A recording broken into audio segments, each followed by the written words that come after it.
everyone. Hello. Hello, hello. Hello. Hello. Hello. Hi, everyone. Welcome to the Museum of Ventura County for this special evening. My name is Elena Brokaw. I'm the Barbara Barnard Smith Executive Director here at the museum. And I am, thank you, yeah, I know. And I'm delighted that you are here. For those of you who haven't been to the museum before, we are a museum of art, history, and culture. We are the official repository of Ventura County's history, and we are a place that inspires to create meaningful experiences among participants, art, culture, and each other. And this is one of the ways that we do that, is by bringing people together tonight. I know we have a couple of board members in the audience. If you are a board member, could you please, I'm going to make you stand up if you're a board member. Board member David Fukutomi, and Liz Campos is our city council member who is a representative here on the board. The museum is dependent on donations, as so many museums are, to keep our doors open. And we have way too many donors to recognize tonight, but I do want to recognize the County of Ventura and the City of Ventura. As I said, Liz Campos is a city council member, and we have Jim Monahan, former city council member,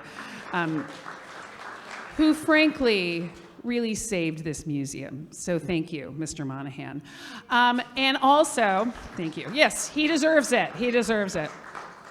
And also we're supported by our members. Can you raise your hand if you're a member here tonight? Oh, thank you. Thank you so much.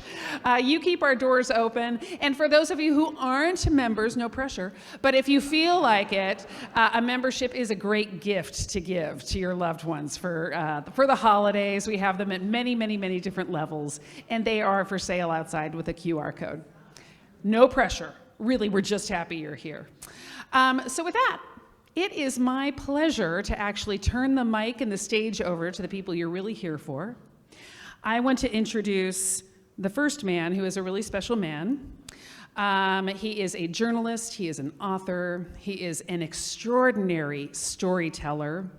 He's a truly generous man, and he's an incredible listener, which is what gives him the gift to be able to share these stories. Our community would not be our community without him, and his name is Ivor Davis. Ivor, please.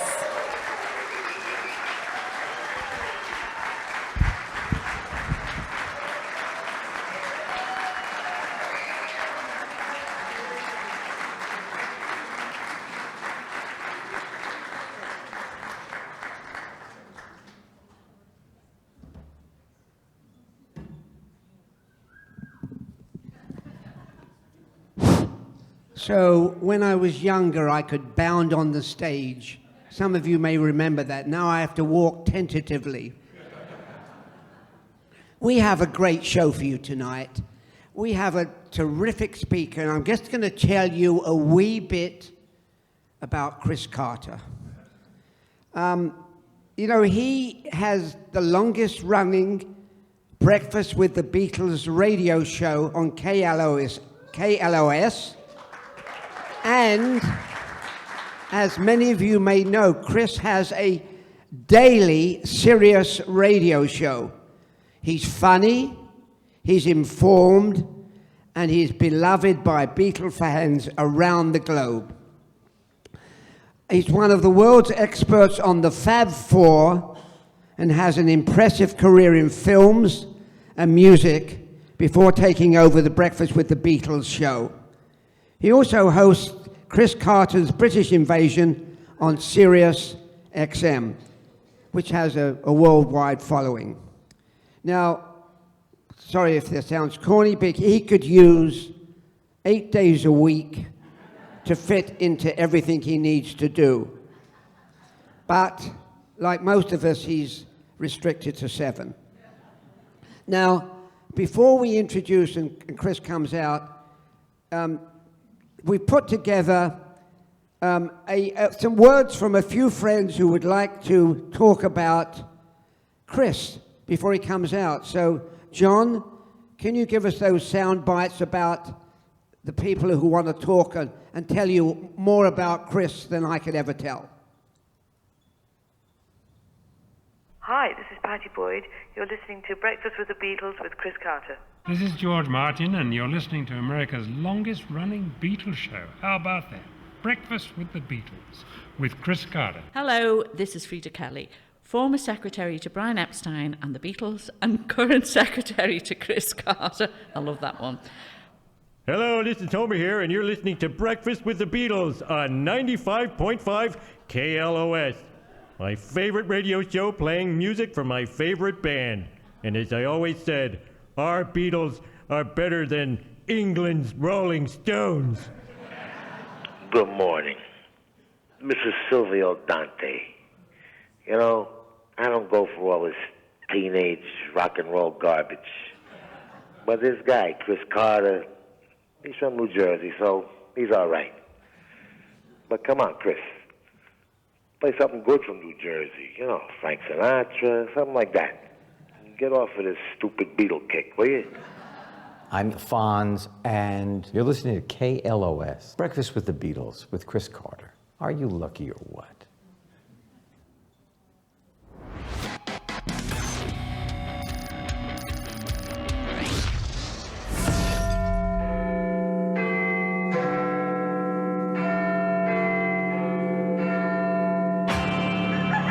The Beatles!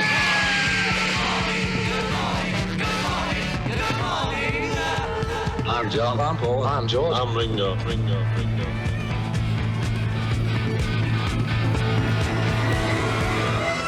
This is Paul McCartney saying, "This is where it's at, Chris. Take it."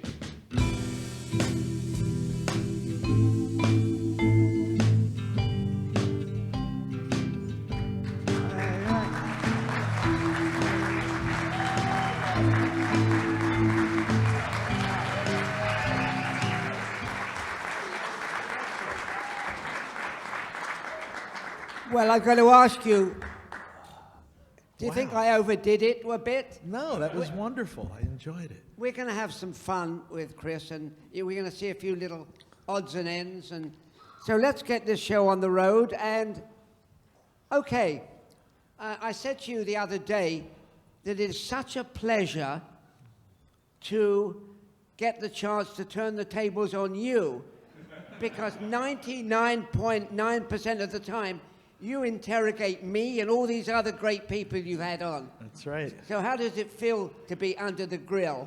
I don't know. It hasn't begun yet. Okay. Let's see what happens. Go ahead, Chris. What was that again? Let's see what happens. Let's see what happens. Okay. All right. So one of the important things is most people know you from the show. And they don't know your background, they don't know where you came from, I don't think so. And it is a fascinating story, you and how you came to where you are today. So give us a little bit about that, Chris. Take as long as you like, as long as it keeps under 30 minutes. Well, I was born in 1959 in a little town called Wayne, New Jersey. And I went to high school there. I had a record store there. I started a band called Dramarama there. And then we moved out to California. And I started the second half of my life. I guess it was 1986. We moved out here to play one show because we were on K-Rock. Rodney Bingenheimer was playing us. So we were going to play one show and go back home. And then we played the one show. And then the next day we were asked to play Irvine Meadows, which we didn't know what that was, to play with the Psychedelic Furs. So we did that, and then we never went back home. We told our parents, we'll see you at Christmas, and I've been here ever since. And you love it, don't you? Growing up in New Jersey, everybody wants to move to California, because all the TV shows, you watch the Brady Bunch and the Beverly Hillbillies, and it just looked like fun out here. So I'm glad I grew up on the East Coast, though. Growing up on the East Coast was good for a lot of reasons. And then the second half of my life on the West Coast, it's a good way to go. Chris, when did the Beatles first implode in your life? Well, I was 7 years old, and I was with my mom, and we were in the A&P. You know, that was the food store in North Jersey. And of course they had records. And I don't know why, but my mom let me buy Rubber Soul. And it didn't have any like hits on the radio. It was just this album, and I knew who the Beatles were. And that was my very first album, the American Rubber Soul. And it's still my favorite album by the Beatles because it's the perfect Beatles album. So that's where it started. It was just that album. And I guess it was like another year before I got another record, but yeah. That was it, Rubber Soul. Yeah, okay. Now, before we get into the Beatles and your career, I think we have a few photos that John can show us.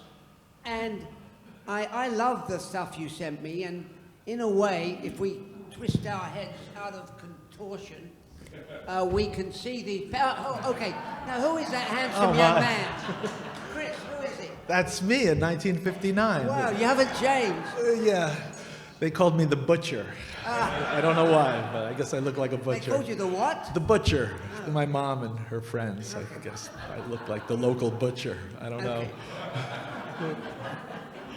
That's a great shot to start with. Yeah. No, I was... you could have been I mean, honestly, I don't want to be rude to my guests, but you looked as though you could be a boxer. Yeah, I look like I had a few extra meals early on. Well, you were good. Were you I'm going to say nice. I don't remember. You don't remember? You remember everything. Not that far back. All right, next one, please. Oh my God. Who is that guy? Who is the guy with the long hair? Jeez, you go from one extreme to the next.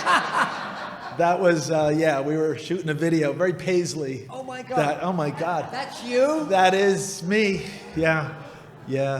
I don't think your lovely bride would have fallen that's for when you. she fell for me. Yeah, that was the era. Well, thank you. Okay, you don't be that close. You can. It's quite frightening. Thanks, but then again, John. you don't want to see the boots. I like that, Maybe John. you That should. was good. Okay.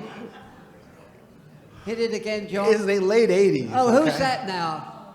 Oh, that's Tracy Lords singing Happy Birthday to me at the Viper Room for my 30th birthday. Sorry, Tracy Lord? She was an actress. Yeah, but... Wait a minute. Just a second. You said that... I'm sorry, I can't let that go, Chris. You said that with a touch of cynicism. Without going into any gruesome details. Tracy recorded a song, and I worked on the song for Pet Sematary 2.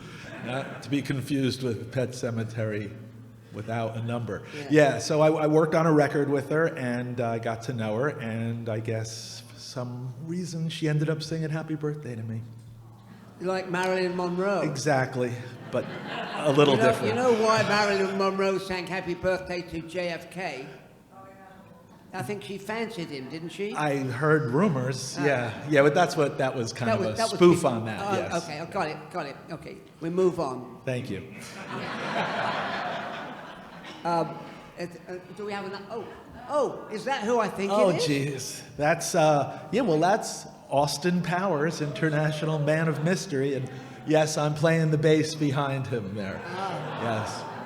He hosted the MTV Movie Awards, and at the time I was managing a band called the Wondermints, who later went on to be Brian Wilson's backing band, and we were his backing band, the Wondermints. They did the theme to the Austin Powers soundtrack, so being their manager, I said, you guys don't have a bass player, I'll play bass that night.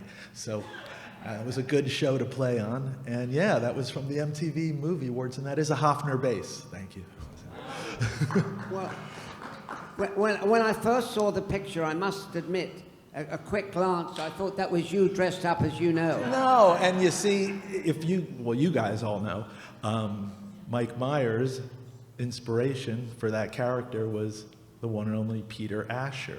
And there are pictures of Peter Asher where he looks exactly like that. He's got the blue velvet and the white shirt and the glasses and the red hair. So yeah, there's always that Beatles connection. Yeah. Peter Asher is, Beatle fanciers, lovers know Peter Asher was connected to Paul McCartney in the early days. Do you remember that, Chris? Well, yeah, Paul was dating Peter's sister Jane, and Paul actually lived in the Ashers' home for like 2 or 3 years. You know, he was on tour and stuff, but he had a toothbrush there. And yeah, he lived in the Asher home, and he gave Peter all these songs for his duo, Peter and Gordon. So yeah, it was a good time to be Peter Asher. It's like, Chris, you know, it's like a family because Peter Asher came to America and he signed up some young, talented musician, singer. I can't remember. Do you remember who that might have been? Linda Ronstadt. Well, he produced a lot of her records. Yes. And he also worked with Mary Hopkin, and you know, he was part of the Apple A&R team after Peter and Gordon broke up. He was temporarily for like 1.5 years an Apple A&R man, and you know, he signed James Taylor to the label. Yes. And then he went on to, you know, become this famous record producer. As a matter of fact, Peter Asher is the only record producer ever to be on the cover of Rolling Stone magazine. So, you know, and there's a new documentary out about Peter too, Everywhere Man, the lives and times of Peter Asher. Yeah. And Yeah, talk he's a good about, guy. I mean, this is going off program, but Brian Epstein, there was a recent documentary on Brian Epstein, which I heard was terrific. Did you ever get a chance to watch it? Yeah, Tell there's me, a few of them. Yeah, there's a few of them. The one I'm worried about though is the is the biopic on the 4 Beatles that are coming out. I don't know. I hope it does okay. I just can't see it. You know, you know these characters so well. You know, you're going to be like, oh look, that's supposed to be Yoko, and that's supposed to. It's just I don't know how that's going to turn out. It just seems like a very risky endeavor, you know? Yeah, but they have an incredible film director making the movie. Yeah, but when you know people, when they're part of your lives for so long, it's okay if you, like, the Elvis one was okay because it was like a cartoon almost, you know, of Elvis. But, you know, the Beatles, you know the Beatles. You watch them in movies, you know. It's just tough to be George Harrison for 1.5 hours and then someone's got to be Patty, and it's just it's hard. It's hard to pull that off. Well, you know, it's interesting. We're getting off program a bit, but I mean, I wondered what you liked about the guy. I forget his name, Timothy Chalamet, or who played Bob Dylan. Yeah. I mean, that was a pretty good biopic. Well, you see what they do that's good, and I think they did this with the Springsteen one. They stay in one period, like the Springsteen is Nebraska and the Dylan was, you know, it's a certain, if you stay within 65 to 66, you're safer, you know, because you're not doing the entire life of someone. You know, if you want to portray a person in a period, I think that's probably your best bet. But again, portraying the 4 Beatles is going to be a tall order. I mean, I wish them all the luck. I just... Yeah, but you sound a little bit... Yeah, it's... But they have... I'm sorry to go off of Chris, but once we start talking, we go all over the place. I mean, we end up in Oxnard very shortly. But I like the idea of this great film director getting the 4 Beatles, giving them 2 hours each. And I'm optimistic, but you've made a few key points about why you think it may not work. Well, we'll have to see. I mean, we really can't talk about it till it comes out, right? I mean, you know, it's just a tall order. Let's just leave it at that, right?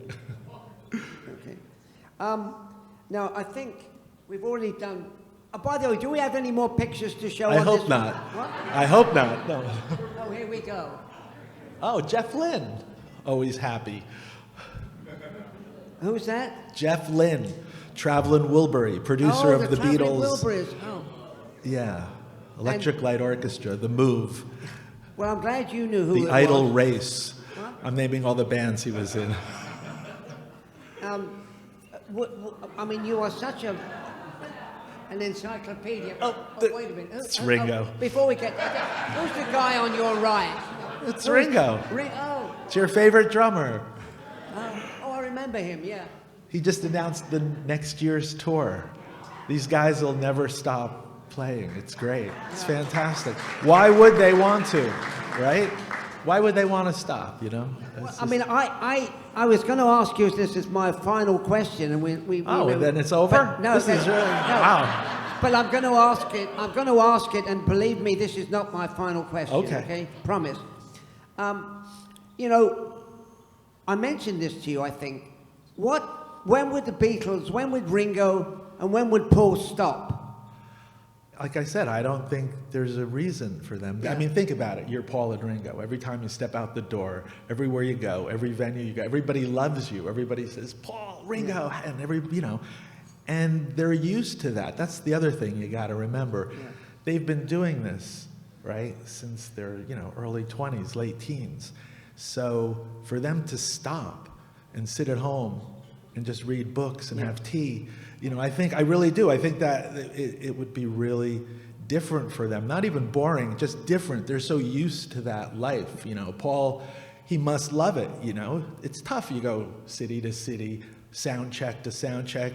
And Paul, more than Ringo, Paul is an incredible performer, because not only does he do these shows that are 2.5, 3 hours, he does 2-hour pre-show shows for another audience. So like at 4:30 in the afternoon, 5 o'clock, he has a group like this, many people, and he does a show for them before the concert where he plays all different songs. Wow. It's crazy. And I did a show, Paul played the Apollo Theater in New York, and I hosted it for SiriusXM, and I was there from 10 in the morning to the show at night, and we broadcast from the inside of the Apollo. So I was there all day. So Paul and the band come around 4:30 in the afternoon. They do a sound check till 6, right? So an hour and a half. And I'm like, wow, these guys work hard. They have a whole show to do. And then all of a sudden, about 40 kids come in from the Harlem Children's Choir, because they were going to do Wonderful Christmas Time. And then Paul spends 45 minutes just with the kids, teaching him how the song goes. And then another half hour with the band over and over playing the song. So now it's 7:30 before the show's at 8:30. So this guy's been playing for 3.5 hours before the Apollo concert with his Beatle boots, all dressed up, he's an amazing performer. It's just incredible. Wow. Ringo is a little, he takes a break during the concert sometimes. He takes a quick nap and he comes back out. But Paul is incredible. Well, but Ringo, and you and I have seen it. We've been together at Ringo's birthday party. Ringo gets a little help from his friends, mainly the band with him. It's a great idea too, because when he's not playing, you get to see, a song from Edgar Winter or a song from, the Toto guys or whomever, was on that tour. So it's a brilliant idea. Both of them have kind of sorted it out and know what they're doing at this point in their lives. For their pace. Yeah. All right, I can't let this go. Again, we keep going off direction. I mean, Chris and I sat backstage and said, here's what I'm going to ask you, Chris. And but then he hasn't asked me what are those questions yet. It's a ruse. Because you get me going around all the longer winding roads. Oh, terrible. All right, okay.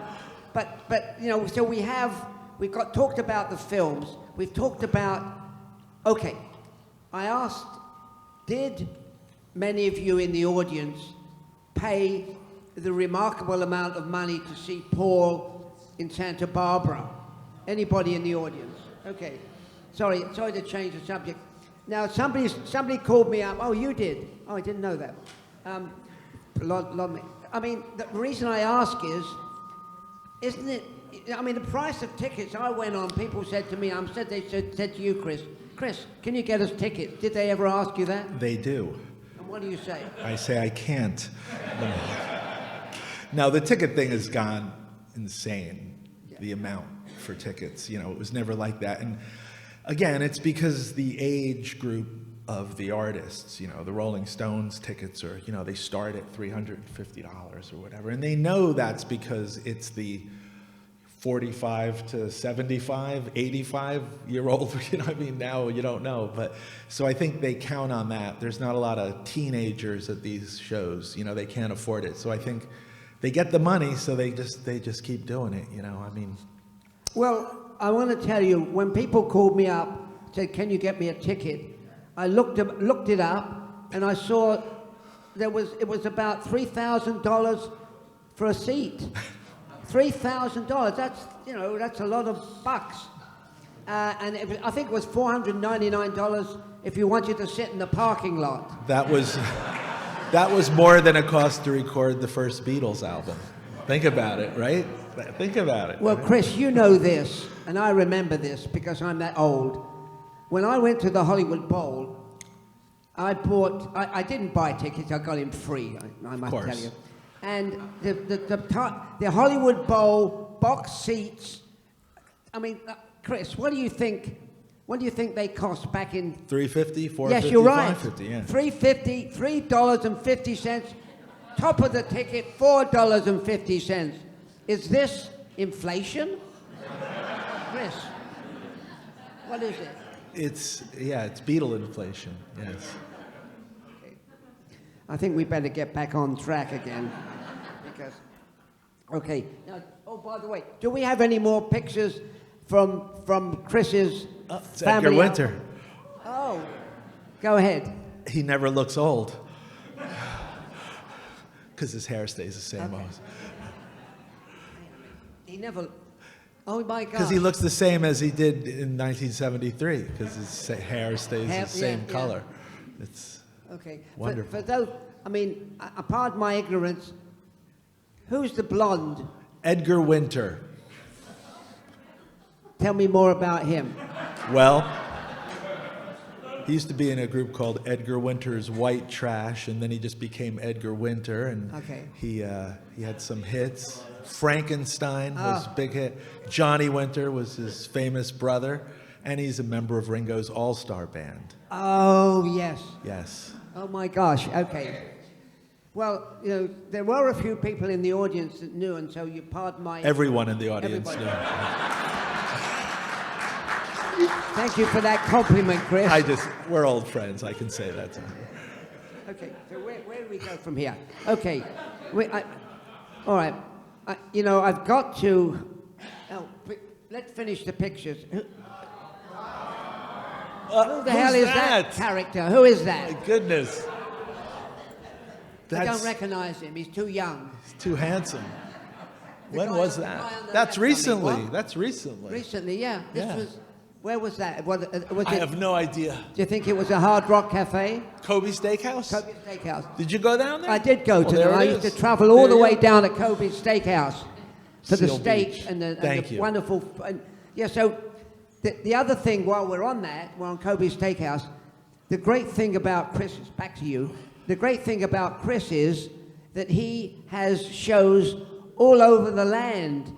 I mean, go ahead, tell the audience where you go, even almost as far as Palm Springs. Morongo Casino Resort and Spa. Yeah. Well, we're at the Hard Rock Cafe once a month in Hollywood, and we're at the Kobe Steakhouse the second Sunday of every month. We've been doing that for, 12 years. I don't even know why. I don't know. It was a KLOS thing. It said, "You're going to the Kobe Steakhouse." I said, "All right."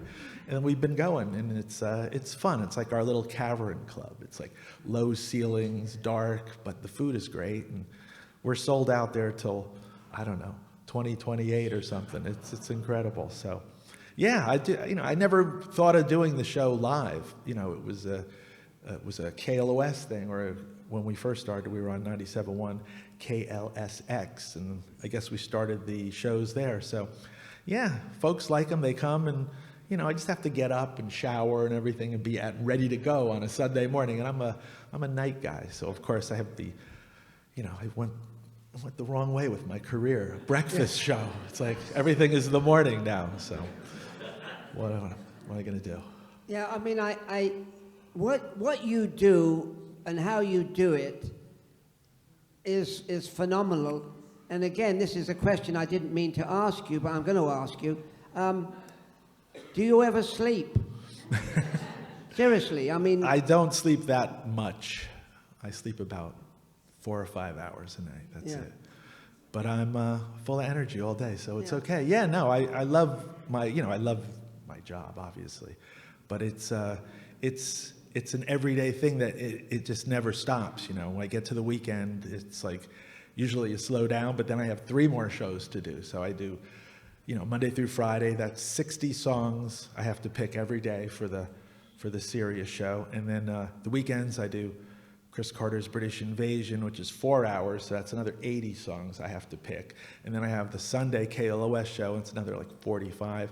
So per week, I'm like hand-picking like 500 songs, back announcing 500 songs, reading back the year, the album to these 500 songs, and I do it every week, over and over again, and you try to keep it fresh and try to keep it interesting, and you know, that's one of the good things about doing it every day is you can keep it fresh and interesting. I look at the date, see what album came out today, see what, you know, song was recorded today, etc. So you can always tie it into something, and that's what keeps it, you know, keeps it different. We're going on the wrong track here in a way, but we keep going on the wrong track. No, because I didn't mean to ask. Where are we going here? Medical questions, Chris. But, I mean, there are a few white hairs in this audience who want to know, and tell me if I'm wrong, how do you do it? How do you keep the energy going? What do you drink? Give us the magic formula, Chris. Well, I've been making these caffeine protein shakes lately. I get the espresso, the little liquid espresso, and you throw that in with 8 ounces of water and 2 scoops of chocolate protein shakes, some ice, and maybe a little Splenda, and it keeps me going for 3 or 4 hours. Then chocolate I have another protein, one. Yeah. And then there's cocaine, and then there's other. Is that a cocaine milkshake? No, I didn't say that. A milkshake? Yes. Oh, okay. Oh, thank you. I thought you said cocoa. It's a rock and roll show, you know. I'm trying to... Anyway, I think we better get back on track. Back on track. You want to go off track? Yeah. Okay. Let me go to my. I've got thrown here. Okay. Tell us about. I have problems pronouncing. Dramarama.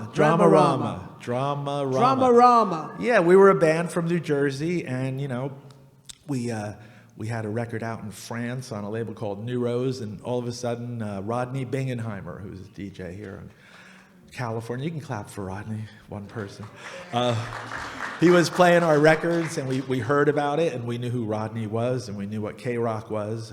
So, like I said, we came out here to play a show at the Roxy, and we ended up staying out here, and we got signed to a record label and made like 5 or 6 records, and we have one song in particular that's still on the radio every single day of the week in Los Angeles, called Anything Anything, I'll Give You. And it was a song. Called again? It's called Anything Anything, and it's like the Louie Louie of alternative rock. It never dies. It came out in 1986, and like if you turn on K-Rock today, you'll hear it. You know, it's the weirdest thing. And we get a little thing at the end of the week called BDS that tells you how many spins a certain song gets. And again, this came out in 1986 on an independent record label, and it gets like 35 spins a week still in Los Angeles, which is insane because it's a record that came out 40 years ago. So, yeah, and it gets in TV shows and movies all the time. It's a fluke. It's just this odd little song that we, recorded one take, and it, kept us. Yep. Well, I was sorry to interrupt. No, that's it. Okay, so about a week ago, I told a young lady at a place I was visiting, and I said that you were coming, and I mentioned Dramarama, and she said, and I don't mean to be negative, what was the line about? Oh, it was something about they were known for their almost hit songs. They're almost hit songs. Is that I'm being unfair? Yeah, they were. Almost. And then she liked one song. Yeah, and she went around the room shouting at me, singing that song. She's not in the audience, is she? Seriously. Well, I can't remember. No, okay. She wouldn't admit it now. No.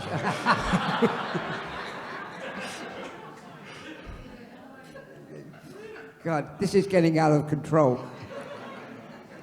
Well, thank you. Thank you. Thanks for joining the conversation, Rick. Now you can go home. Sorry, not kidding. All right.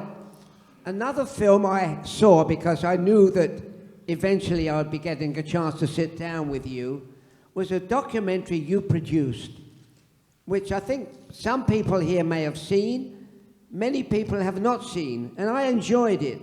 It was called The Mayor of the Sunset Strip. Yes. Now, how did you end up in film production with that documentary? And go and look at it, because it's a fascinating insight. Go ahead. Well, it's a film about Rodney Bingenheimer, who we were talking about earlier, and I had become Rodney's best friend for some reason. Since we first met, he took a liking to me, and Rodney would call me like 2 or 3 times a day, 365 days a year, and it didn't matter if it was Christmas, New Year's Eve, I was like, my God, turn on Channel 7, Cher's on. So, I became part of this guy's life, and I realized what an insane story it was, because there's a picture of Rodney Bingenheimer with every rock star that ever lived. And you can't name one that Rodney doesn't have a picture. Jimi Hendrix, the Beatles, Elvis Presley, the Rolling Stones. Doesn't matter. Bob Dylan. There's a picture of Rodney. He's like Zelig. So I thought he was a great subject to make a movie about. And since I never made a movie before, I said, I got to find someone who can make this movie about Rodney. I have the in to him. I just need someone who can get it on the screen. So long story short, I found this gentleman by the name of George Hickenlooper. George Hickenlooper was a really famous director. He did Hearts of Darkness, The Making of Apocalypse Now. And it's a great documentary. It's almost better than the real film.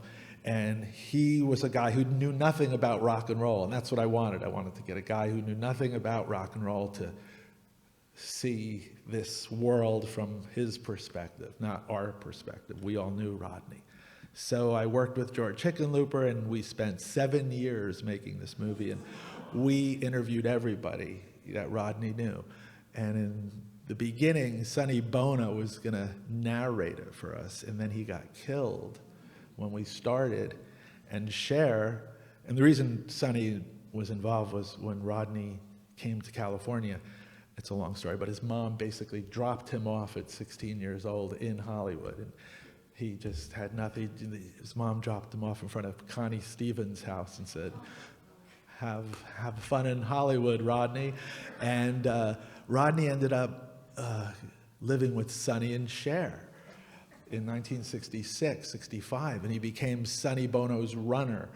Go to the drugstore for me and Cher, and Rodney would go. And Rodney was a cute little guy, looked kind of like Sonny. And so after Sonny died, Cher called my house and said, I'll be in your movie for Sonny. So once we had Cher in the movie, we could ask anybody to be in the movie.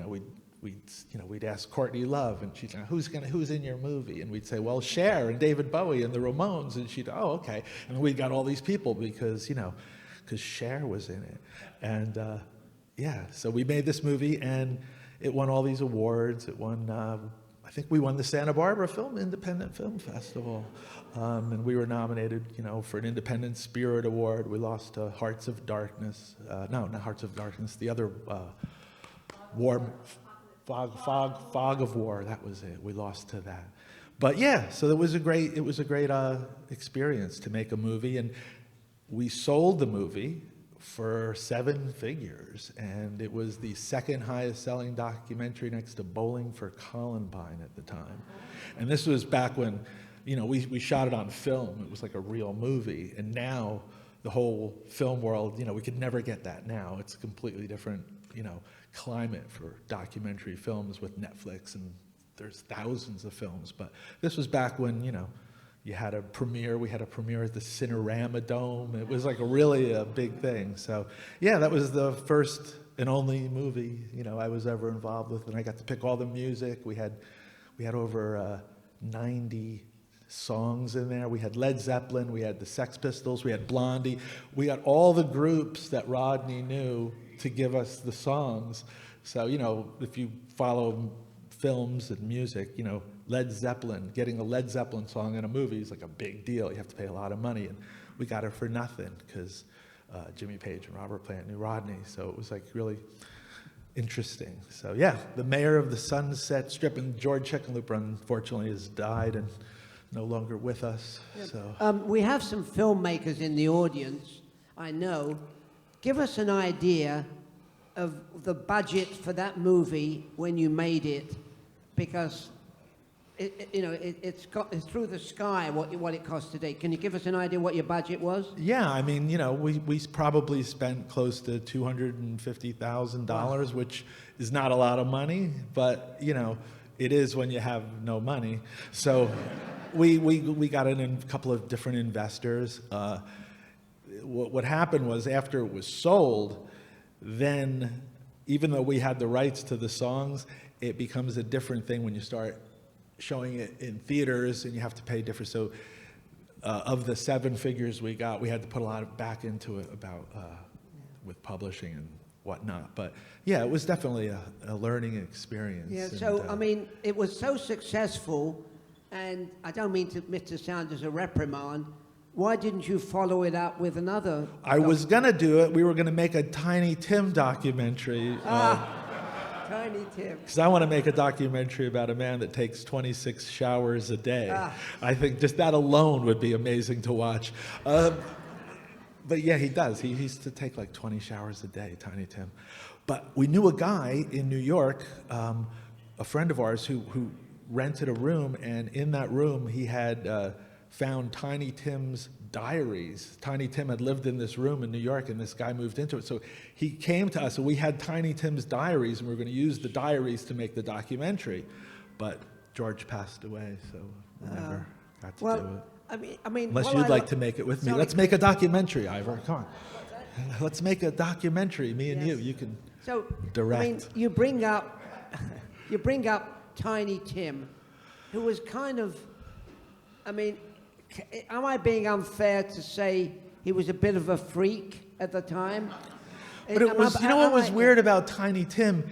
He was welcomed into people's homes and living rooms, and no one thought, like, he'd be on the Mike Douglas show, and my mother would accept him. It was like, because he was rooted in like the 1920s, and he was really a very bright guy. Like, he knew all the old singers, and he was really an historian of sorts. But of course, he was just so, you know, odd looking at the time. But his marriage to was Miss Vicky, right? Oh, okay. Was the highest rated television show before the last MASH. More people watched that marriage than any other thing on television. Tiny Tim. Yeah. Interesting man. Well, Beatles liked him. He's on a Beatles Christmas record. Wow, that's amazing. You know, I'm completely out of order now, but you mentioned my mother, and your mother is a great asset, and I don't know what, she's a treasure. When she calls in on the show, Breakfast with the Beatles, I love her wisdom, her sense of humor, and Chris, would you mind calling your mother? Right now? Well, why not? Oh my God. Can we get him to call his mother? Yeah. Thank you. What time is it? Oh my God, it's 10. 10 o'clock, is she in bed? She's always in bed. All right, let's try it. Okay. Now, she's not gonna hear me too good, okay? I'm telling you in advance. She's 96, but she'll try. She'll try. Hey Siri, call Mom.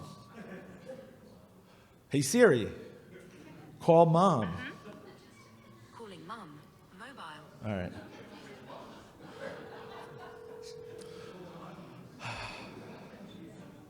I'm going to use my New Jersey voice, okay? Hello? Ma. Hi. It's Chris, your son. Yes. I'm glad I caught you home. You're so lucky. I know. Hey, I'm sitting here with your friend, Ivor Davis, that gentleman that gave you that nice blanket. You remember him? I certainly do, but I wasn't 100% sure of his name. Yeah, Ivor Davis. That blanket is very precious to me. Really? She loves that blanket, It Ivor. is. Oh, good. Why do you like that blanket so much, Mom? Because it's not only something that somebody did specially for me, but it is warm, and I take very good care of it, and I felt that somebody did something just for me, and I really appreciate it. Wow. And if he's there, I'd like to say a quick hello. Well, say hi to him. He says hello to you, Mom. You know, I want to say that Okay. Well, before you go to tell him bed, for me before you go to that bed, I this still was. She's not going to hear. treasure it. Hello there. Yeah, put the microphone. We have your son is entertaining everyone in Ventura, California, at the Museum of Ventura, and he, as you know, nothing that Chris does surprises you. Is that right? Well, that actually is true. Am I speaking with Mr. Davis? You are speaking with Mr. Davis. Mr. Yes. Davis. I mean, we didn't plan to do this. Anyway, look, I want to say to you, and I know I never got a chance to say to you, when I listened to Breakfast with the Beatles, the highlight of the show, despite Chris's brilliance and his wit and all the rest of the stuff, you are the best thing on the show. I'm going to give you back to Chris. Nice compliments to him and your appreciation of him. And I just want you to know that I really take very good care, and I feel that nobody has ever really done anything like that for me. Oh, So come on, Mom. I truly buy you flowers all the time. That's all. What about your son? Other than me, she means. Other than me. Listen, Mom, we're going to go. I just wanted to say hi and that I love you, and I'll talk to you tomorrow, okay? Oh, that's wonderful, Chris. All right. Say goodbye. Everybody says goodbye, Mom. I'll talk to you tomorrow. Tell him I said au revoir. All right. Good night. And, Oh, she keeps on. I truly meant everything I said. She's like Columbo. One more. Okay, Chris, I'll let you go so that you can enjoy yourself with your fine friends. All right, Mom. Thank you. Good night. What a doll. Oh, right. 96, Dolores 96. Carter. She sounds good, right? For 96? I mean, this is 10:15 at night. Oh, it's the shank of the evening And for she's my mother. firing Are on you all kidding? pistons. Yeah. What is it? No. No, 3 hours ahead. 3 hours ahead. She's not in Italy. I mean, believe me, when we started out this evening, I didn't know I was going to be hosting Chris Carter and his mum. But A little what surprise for you. What? I mean, what a memory she has. I mean, I think I gave... Yeah, but like 10 years 10 ago. years ago. Yeah. And she's still... Dolores Carter, yeah. Yeah. Yes. Oh, well, I'm a bit blown away by this, but anyway, let's get back to you. Get back on track. Back on track. I don't know. We talked about that. We talked about that. We talked about your mother's been on and stolen the glamour from you. I think you mentioned, and again, I mean, this is all over the place. I think you mentioned earlier in the evening, and I apologize if you did, but you got the gig for Breakfast with the Beatles when there was a wonderful lady called Deirdre O'Donoghue. Yeah. Yes. Yes. The late great. Yeah. She started the show in 1983, and I used to listen, just like everyone else probably, to Deirdre. And I knew Rob Christie, who worked on the show at the time. I was a fan of the show, just like everybody. And I remember the morning where Deirdre wasn't on, and it was just like, where's Deirdre? And there were just songs. And I remember I called the station, and Deirdre took the bus to the station, so she didn't have a car. So no one, and when you work on Sundays at a radio station, no one, you don't see anybody. There's no one there. So it wasn't the kind of thing where anybody noticed that she wasn't there other than the engineer. That was just one person. And they were like, where's Deirdre? And she had passed away.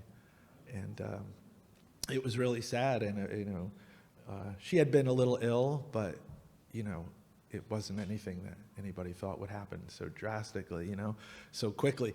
So, yeah, and then they had a contest after Deirdre passed away, and there were like 5 of us, and every 5th week, you'd come in and do the show, and then someone else would do the show, and then you'd listen to the other guy doing the show and see how they did. And then they had a vote at the end of the summer, and I won the vote. And now I've been there for 24 years now, I guess, 24, 23, I can't remember. 2001, yeah. So, thank you for voting, if anybody here voted for me. Appreciate it. I think we better get slightly back on track. We've gone... Engineer Ivor Davis. The engineer is on the train. Well, we have to watch the time because we've got 10 minutes to talk further, and we could do it for another hour and 10 minutes, and then I know there will be questions from the audience. So let's get real for a moment. Want to do a rapid fire? Yeah, rapid fire. Okay. Go ahead. John. If you're back there, please. I asked Chris to tell me his best what the hell is the word? You wanted to know what Beatle cover songs I like, other people doing Beatles songs. And thank you. I don't like that many. No, I mean, it's hard to top the Beatles. I like, certain ones. Stevie Wonder's We Can Work It Out is really good. Yes. There's some covers of Beatles songs that, kind of take on their own. Joe Cocker. Yeah, Joe Cocker, kind of owns that song.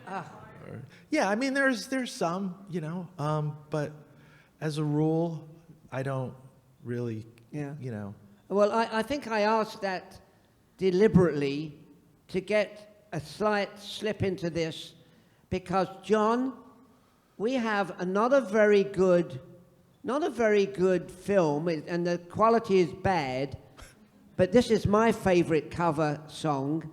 And John, if you could find that, and apologies for the quality, and then Chris knows exactly what the background is. I mean, should we watch it first, and then Chris will tell us the background? So, ladies and gentlemen, go ahead. We're waiting for John to set it up.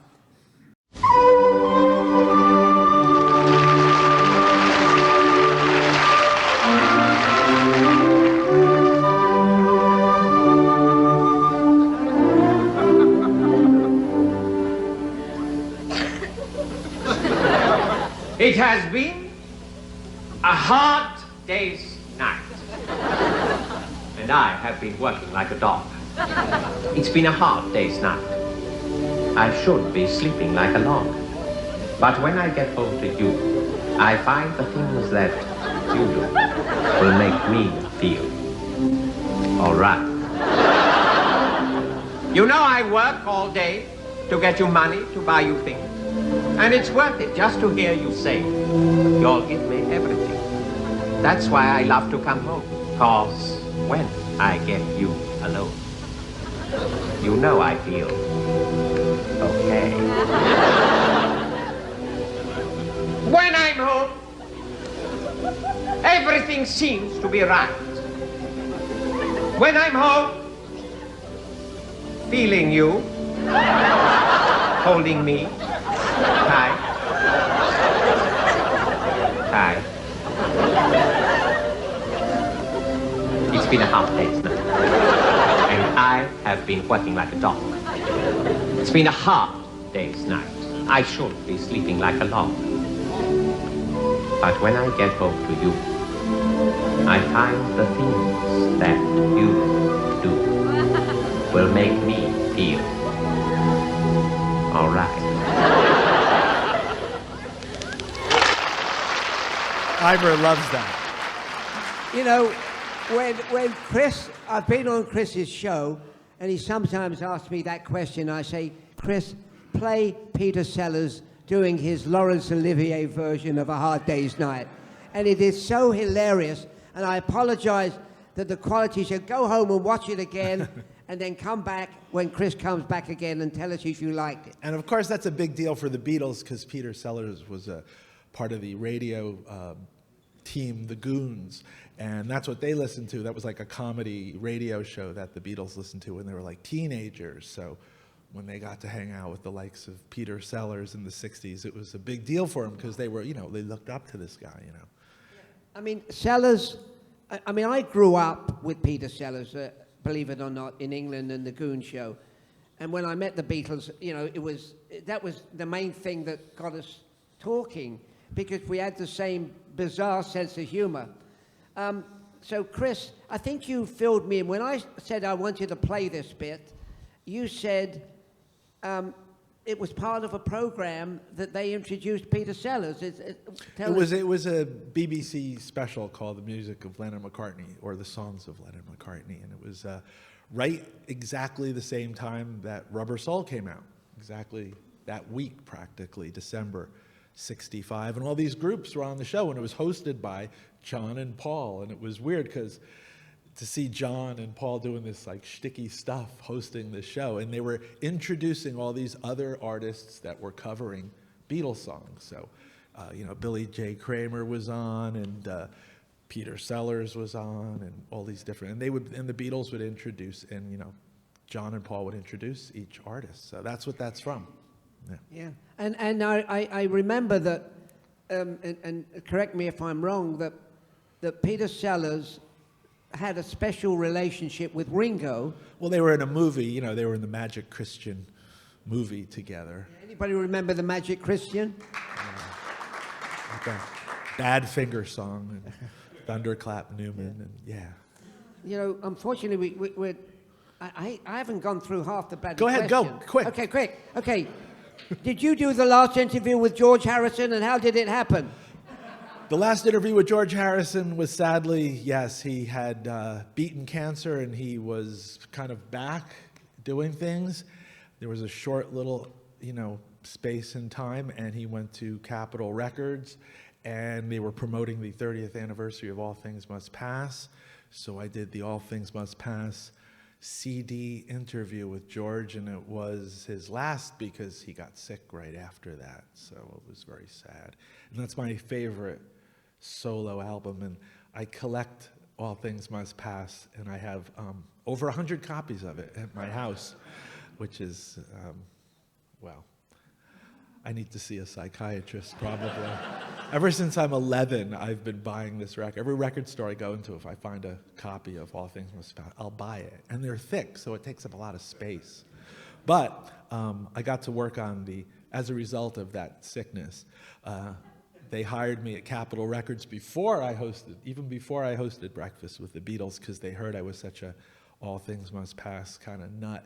And I ended up designing a All Things Must Pass, My Sweet Lord 45 cover, and I designed a couple of things. They had promotion meetings, about what should we do with this album. So I gave them all these ideas, and I got a platinum All Things Must Pass record for my work on it, which is like, my friends were like, you like that album so much, you wished your way into getting, and I ended up doing the interview with George and then got a platinum record. So just because of my insane love for that album. It just, I was 11 when I got it, and if you have it, it comes in this big thick box with this spine. It was like a classical record, and I kind of grew into it as I got older. It was a very mature record, for an 11-year-old, and I don't know, it just has a place in my life, and next. We're almost out of time before the Q&A, and I warned your lovely wife that I might ask this question, and I'm going to put her on the spot. It's not about Tracy Lords, is it? No. All right. Good. How did you know? No, she's gone with the wind, actually, Tracy. But this question is, do you ever feel that your husband's passion for the Beatles could be grounds for divorce on alienation of affections, and and I want you. Do you mind? I'm gonna put you on the spot. It's a kind of an all-embracing question. What is that question again? Not alienation of affection. I will concur he needs a psychiatrist, though. Thank you. Thank you. And he has a man cave that he collects all of his stuff, all his memorabilia. And it's the only time I have anxiety, because when I walk in that room, because there's just so much there. But it is amazing, and everyone should see it at some point in time. It's great. But no alienation of affection. I actually love it. Okay, well, thank you for Thank that. you. I'm relieved to hear that. Sorry about that, Chris. I had to put you on the spot. That's okay. Okay, you know, I've got to have one last question, but I've got 20 Where's your last girlfriend, What? Louise? I'm going to ask her a question. Hold on. No. Go ahead, No, I don't have it. I'm not going Well, if you have a good question to ask your wife in public, go ahead. She sure? gave the right answer. What? I'm not going to. She gave the right answer. Okay, good. Thank you for that answer. Sorry to put you on the spot. Okay, we are running out of time. As Friday walks down the aisle, and Friday, we have questions. We have questions from the audience. So can I ask you, give them the microphone, because I hate it when people ask questions in the audience and we can't hear. I'm getting harder hearing at my age, so I'm very conscious of that, as Louise will tell you. Anyway, so questions from the audience, please. You got it.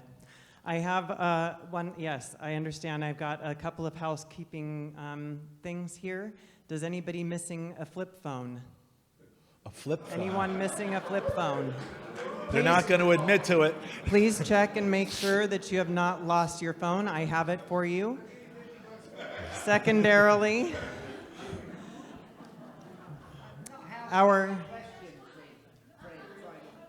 I need to make sure people are not leaving. But leaving. she had to make sure that... Yes, I do not want someone to leave their phone here. Got it. I will get over to you in one moment. Also, our self-described forgetful director, Elena Brokaw, asked me to recognize another former Ventura City Mayor, Carl Morehouse, is here this evening. Thank you, Carl. I'm sorry she missed you. Can you keep the question short, please? Thank you. Don't go on for long. We have much time. You guys can just listen. Speak a bit louder. Go ahead. You can hear me now. Okay. So, I have a question. You can sit down. That was more like a command. Okay. You've got to remember something I want to talk about. Do you remember a couple of years ago, we were going to a concert at someone's home in Malibu? And you and I decided that we wanted to stop and get a little bite to eat before we went there. Okay? You can tell that story. Okay. She was right in the middle of it. So we stopped at Trancas Market, and we went in to figure out what we were going to share, and we went to the area where they had muffins. We're talking about muffins, the two of us together. A man came up. I think he was part of the staff of the market. He came up and he looked at Ivor and he said, "Are you Ivor Davis?" Out of the blue. And he said, of course he said, yes. I said to him, "How would you know him? Do you know him?" He said, "No, I don't know him, but I recognized him by his voice. I listened to the Breakfast with the Beatles and Chris Carter every Sunday. Every Sunday. So it was just amazing. Do you remember what his name is? I forget the guy's name, but that was a great question. So from the muffin conversation, And he heard your voice. No. That's a good story. No. You must have really been talking a lot about the muffins for them to pick up. That's Ivor Davis, you know? His love for blueberry muffins I'm sorry, go ahead. Ivor, you can come back down for a minute. Okay. No, I am going to give the microphone to somebody else because Is his this the way name it is at home? No, I'm just... Ivor. He never listens to me. Okay. What his name was Frank. Yes, it does matter. Frank. Ivor. Frank has a question for you. That Frank.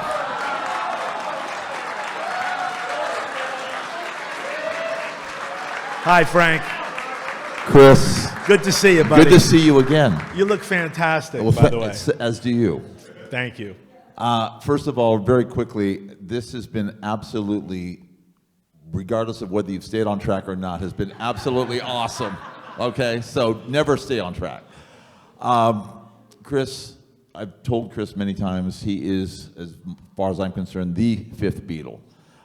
Thank you. Look. Yeah, he right is. There. Proof. Right there. We do listen, my wife and I, she's here, we listen every Sunday, and she knows now whenever Chris gets on the microphone to hold off because we want to hear what he's going to say. He always says something, whether it be informative or hilarious or sometimes a little sarcastic or snarky, and sometimes all three at once. I mean, really. And to put a Beatles show together, any Beatles show is fantastic, but to put it together the way you do is phenomenal, Chris. 5 star. Frank. No, really. Thank you. you, And Frank. Dave. You and Dave. Thank you. Appreciate it. Ivor, your energy whenever you're on, Chris, is really, it's happy, it's energetic, it's positive. So the question I have for you is... Do I need to pay you now? No, you can pay me later. But the question I have for you is, when you covered the Beatles tour in '64, is there any particular instance that really stuck out in your mind? Any particular instance on that Beatles tour that you covered? Well, all I'm going to say, I mean, this is Chris's time. No, come on. Answer 30, the question. 30 seconds. Put the clock on. Go. Tell them about the girls on the Beatles. That's what they want. Do you really want to hear that? Well, all I'm going to do, Chris, is keep this to 2 sentences. When I was on tour with the Beatles in 1964 from start to finish, I met a lot of young ladies who wanted to do more than hold the Beatles' hand.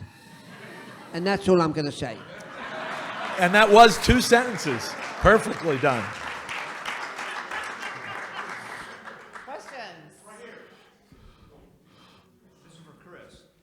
A friend of mine who I worked in radio with 40, 50 years ago, Dave Muldoon, Red Muldoon. Yeah. He did the Breakfast with Beatles in Chicago.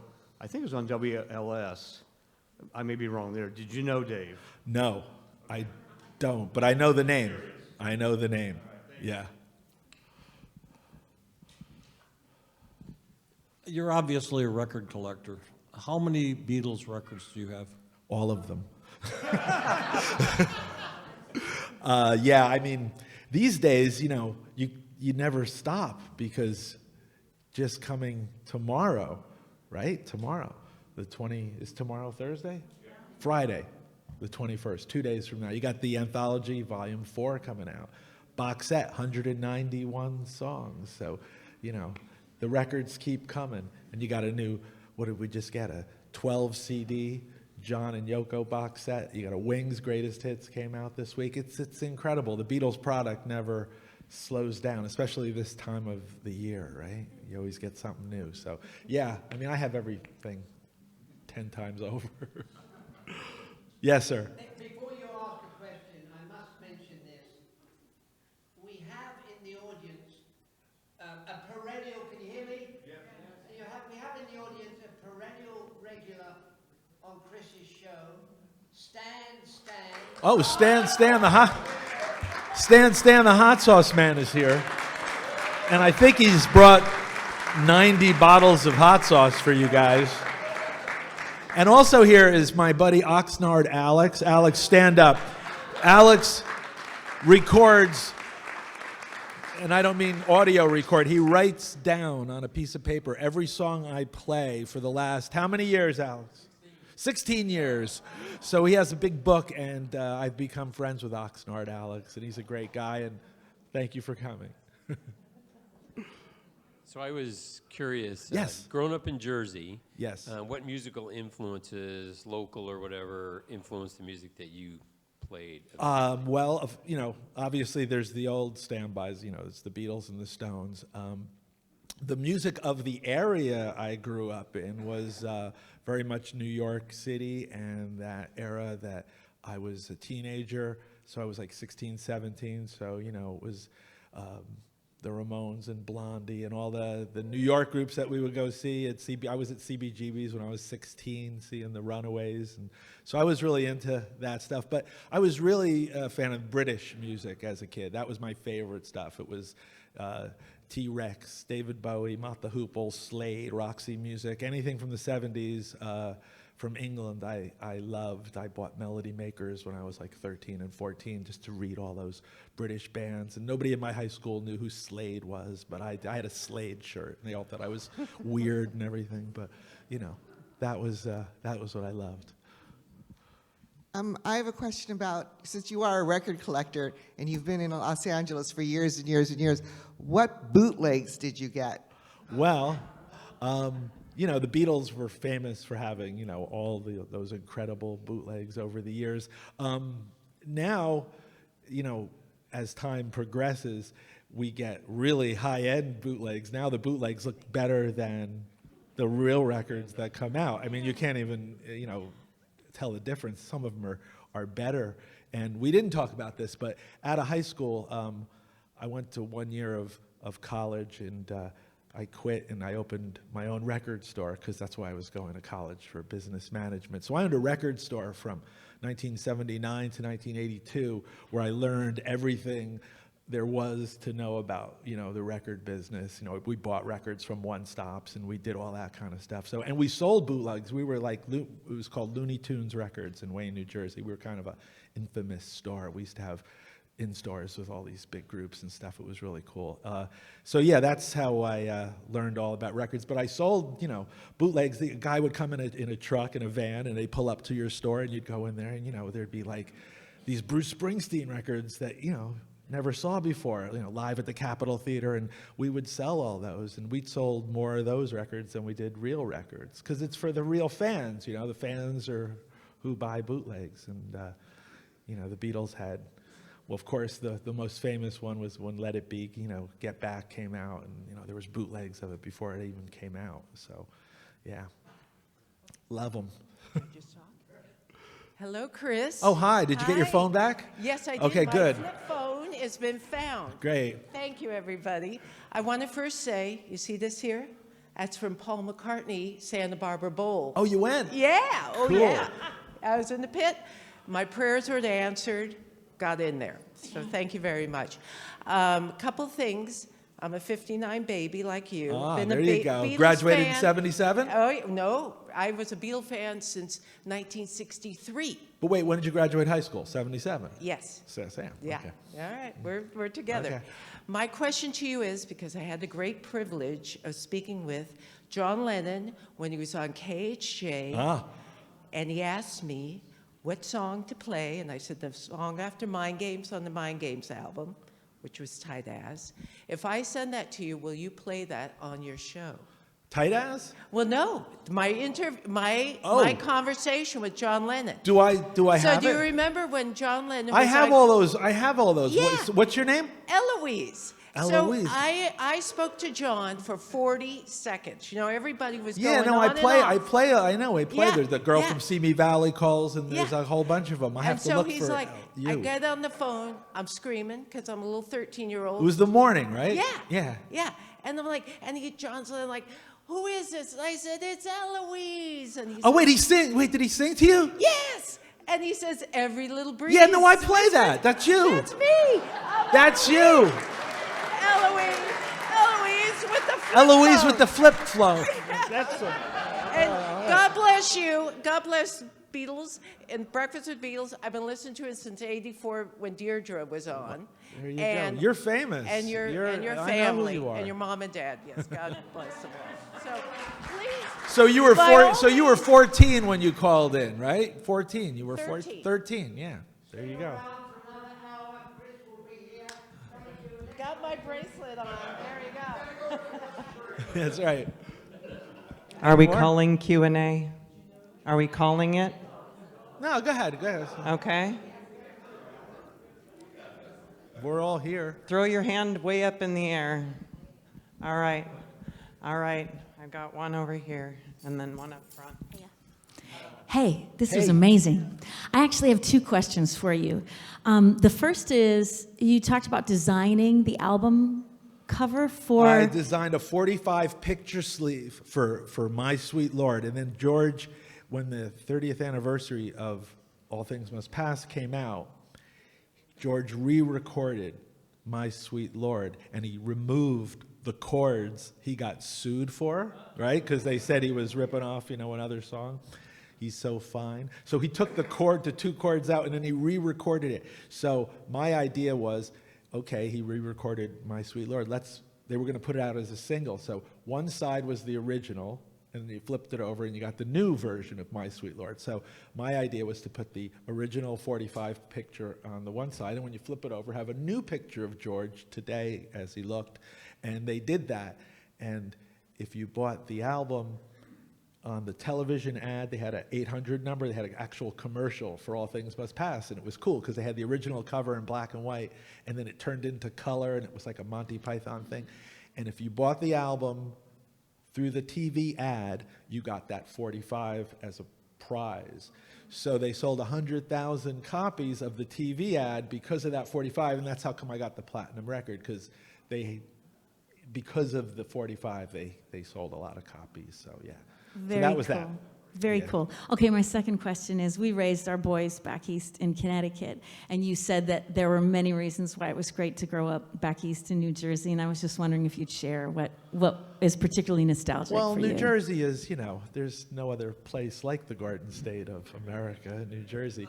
Well, it's great because, you have New York is right next to you, so you have all the great venues, at the Palladium, the Madison Square Garden, everything. It was just a great place to live at that, at that time in my life. I mean, you grow up on the East Coast, so you're loyal to the East Coast, even though we all wanted to get out of there because the weather is so horrible and awful. But yeah, just the whole vibe of the East Coast is it's a different speed, if you will. Everything's slower and more mellow out here. The old cliches, but yeah. And the pizza's better. Yes, sir. Hi, Chris. I have two very brief questions. Sure. Every year at Christmas time, my family listens to the Beatles' Christmas album, and I'm wondering if you do that as well. Well, I'm not allowed to play the Beatles in my house because...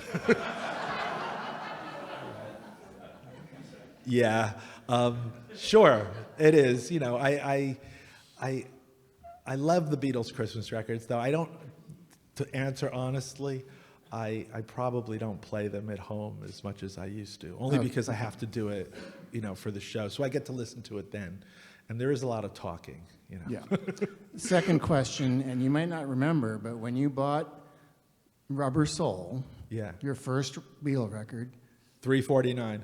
No, was it mono or stereo? It was stereo. It was stereo. Very nice. Yes, because I remember.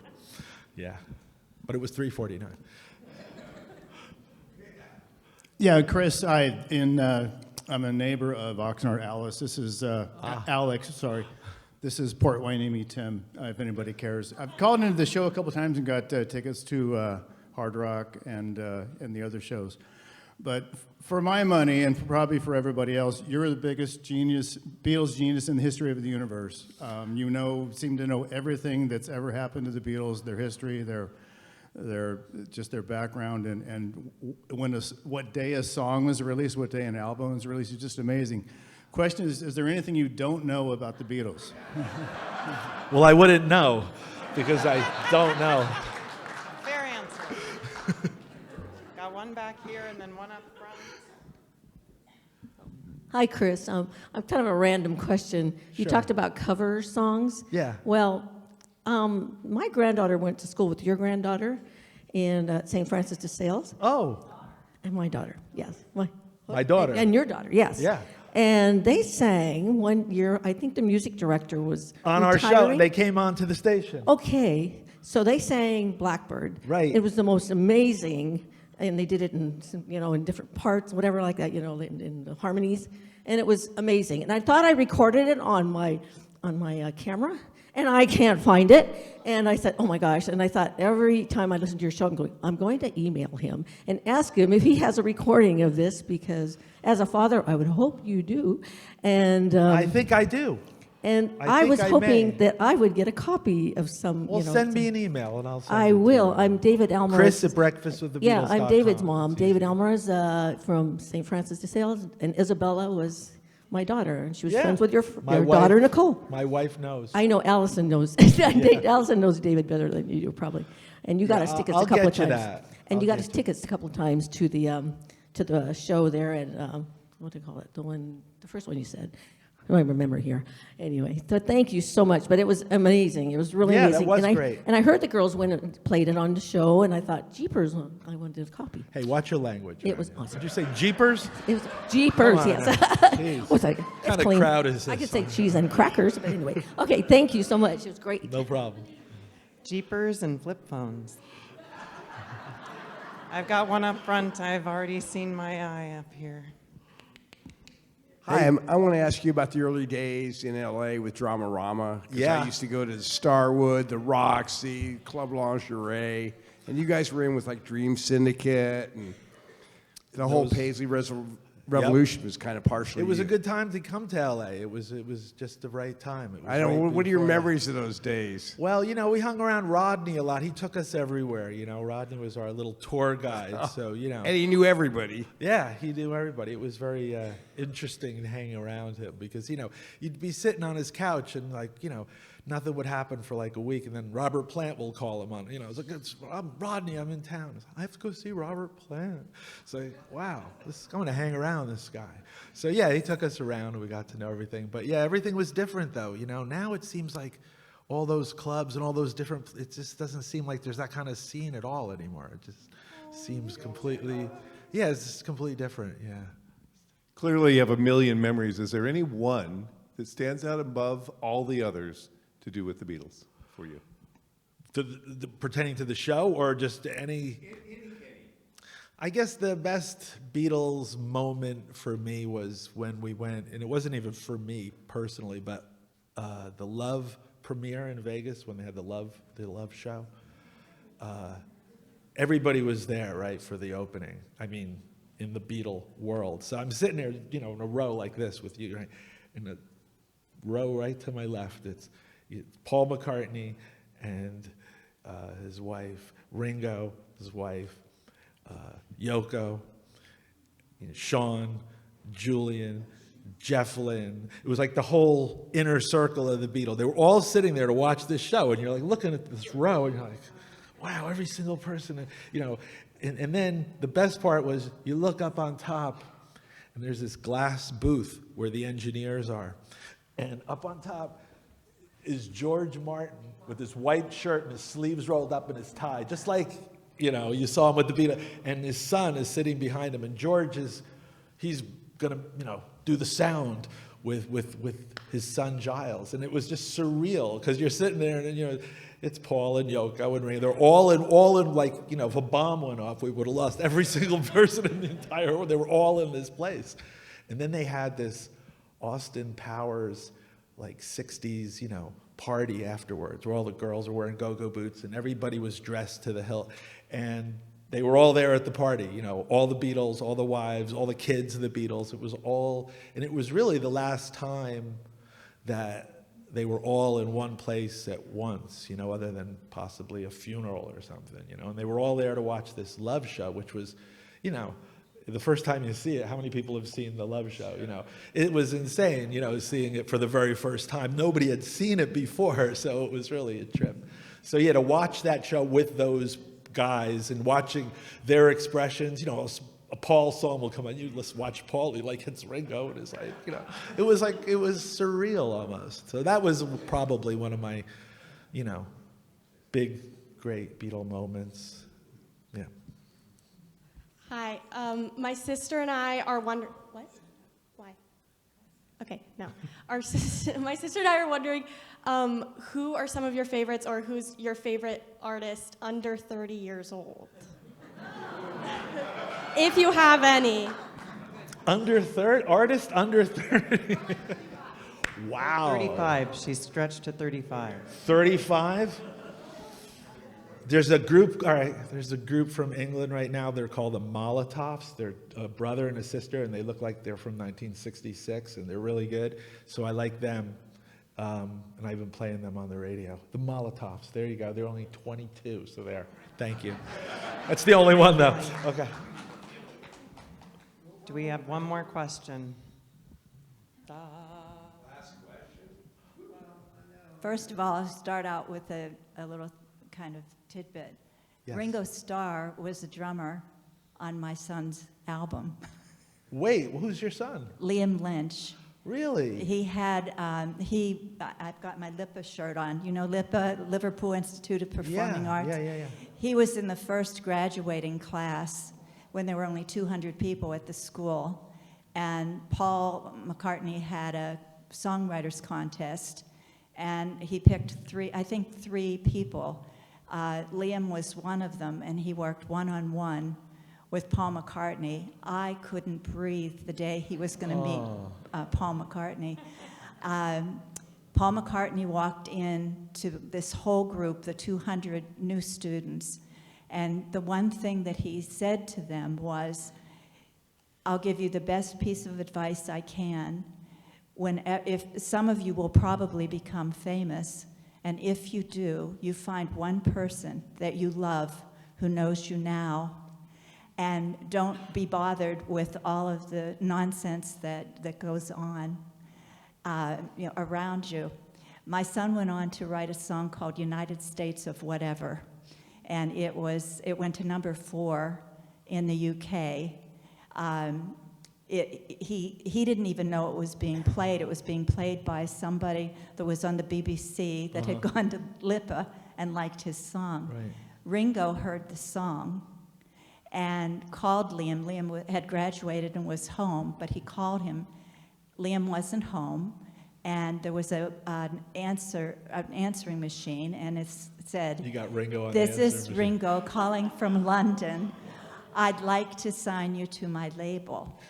Liam thought that the people in Liverpool, well, you would know, Ivor, they're notorious for setting people up, and so he thought it was somebody he went to school with. Right. And the next day, the phone rang again, and Liam answered it, and it was Ringo. There's that pesky Ringo calling back again. And You weren't he's home the first time I called. still thinking that it was somebody. That Just, must happen to them all the time. Yeah, and so It is Paul McCartney. Yeah, Oh, shut up. exactly. Yeah, it So is. Ringo said, Liam, what would it take to sign you to my label? Liam said, well, I don't know, you could buy me a car and drum on my album. And Ringo said, you can ask Ringo, I know you're friends with Ringo, you can ask him about Liam Lynch. He said, what kind of car do you want? And he bought him a car. He bought him it was like a Datsun little sports car thing. Is this true story? Oh, it's absolutely true. Ringo bought your son a car. Bought him a car. And then played drums on his record. Yes, and the Did he album, cut the lawn after Huh? that? I need you to cut the lawn, Ringo. Get over. It seems like Ringo was. This is the other thing that's odd. Ringo had no idea that Liam had ever been in Liverpool and knew Paul McCartney. So anyway, he became he's like an uncle to Liam. When Liam's girlfriend dumped him, he spent the afternoon at Ringo's house. Ringo heard that he had been dumped. I mean, he's such a great guy. They will not let me near him because I was too big of a fan. What year was that happened? The school was in '96. You can probably find the album. It's called Fake Songs. Okay. By Liam Lynch, and Liam Lynch with a new car. And Right. then Ringo invited him to his birthday party one year because he thought Liam doesn't drink or do drugs, and he thought he'd be a really good friend for Danny. He and Danny have been friends now for about 20 years, and he stayed at Friars Park for Danny's 40th birthday. Wow. So he's got all of these connections, and I know none of these people. Well, thank you for sharing that. But That's my very question to interesting. you is, Liam can't get away from the Beatles no matter what. I don't know what that is, whether Well, he they won't called leave it him to himself. alone, No, whether apparently. he called it to himself. Did you do that? I mean, do you think Liam started little as, because of us, listening to the Beatles. Do you think that you called all of this to yourself somehow? Yeah, I guess. Like you can't get away, like you couldn't get away if you wanted to? Yeah, I understand that. Yeah, but that's a much better story than I ever had. Ringo never bought me a car.